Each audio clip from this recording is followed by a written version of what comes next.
புதுச்சேரி விடுதலை நாளையொட்டி மாகேவில் நடைபெற்ற விழாவில் அமைச்சர் தேனி ஜெயக்குமார், அமைச்சர் திருமுருகன் ஆகியோர் தேசிய கொடி ஏற்றி வைத்து காவல்துறையினரின் அணிவகுப்பு மரியாதையை ஏற்றுக்கொண்டனர்.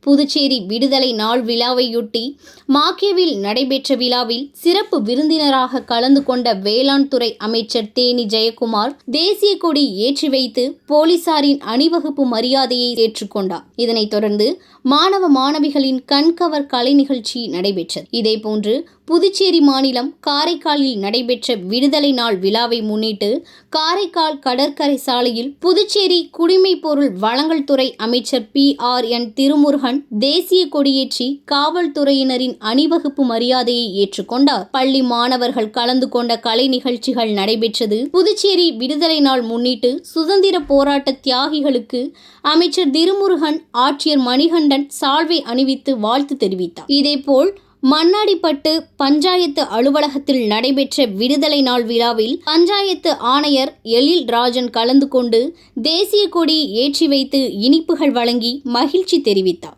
தொடர்ந்து மாணவ மாணவிகளுக்கு புத்தகம் உள்ளிட்ட எழுது பொருட்கள் மற்றும் தியாகிகளை கௌரவித்தனர். இந்த நிகழ்ச்சியில் திரளான பொதுமக்கள் கலந்து கொண்டனர்.